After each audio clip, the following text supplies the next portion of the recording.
Okay, first thing we need to do for this program is we're just going to uh, find this snake, right click on the snake, save image as. So I just clicked on the right mouse button, save image as.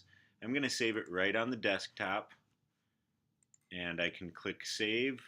Next thing I'm going to go to the start menu, find GIMP, open it up. And once GIMP opens, I need to open the picture.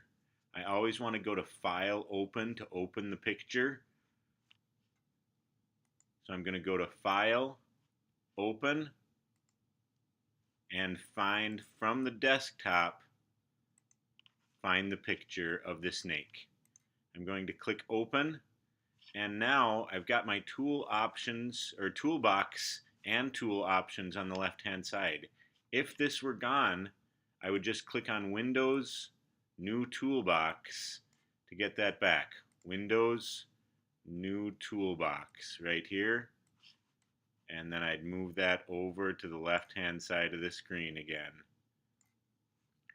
Now that I've got this back, I'm going to click on the Clone tool. And in order to erase this snake, I'm going to clone or copy the grass on top of the snake. So the first thing I need to do after selecting the clone tool, and if you hover your mouse over the clone tool or any tool, it's going to pop up a text box that tells you what the tool is. So now the clone tool is selected.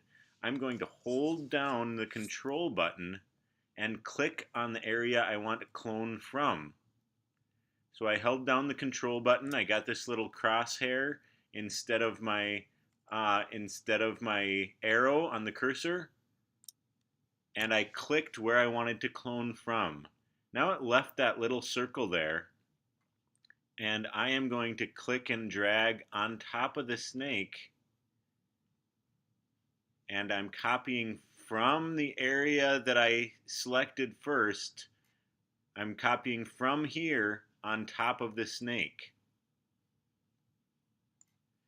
Now I don't want to keep copying from here forever. I want to move where I'm copying from, and this blade of grass right here, I want to make sure that this blade of grass continues through where the snake's head was. So I'm going to hold down Control and click a new area right here below the snake, and I'm going to try and continue this line all the way through.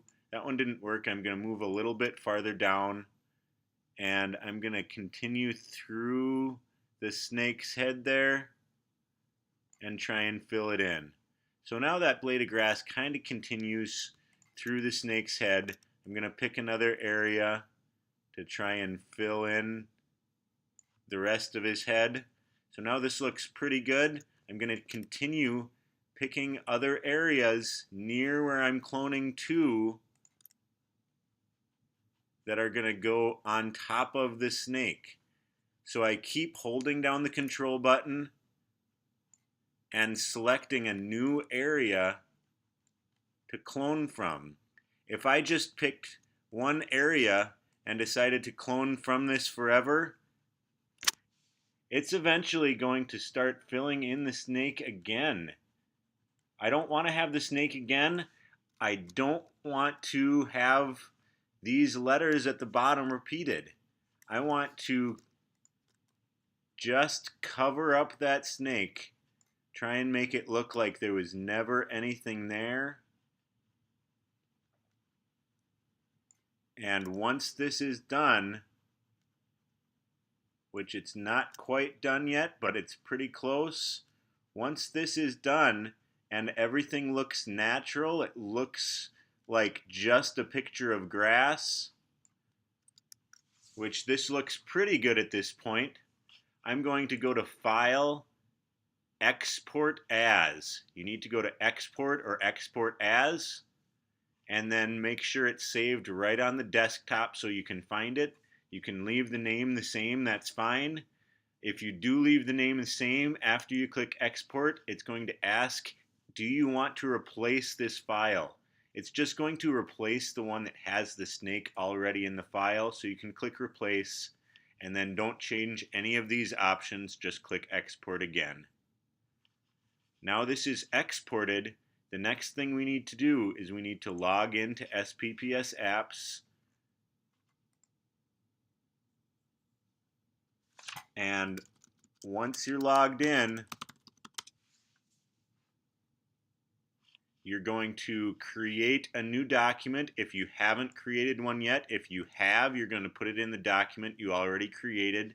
We're going to rename this document. So we're just going to click on the title right here. We're going to title the document GIMP, and we're going to insert the image that we just created. So I'm going to choose the file to upload, find it from the desktop, and there's the picture. So I can just upload it, and then it inserted it into that GIMP document. Now I just need to write what the purpose of the clone tool is. So the purpose, or what is it used for? The purpose of the clone tool is, and finish that sentence.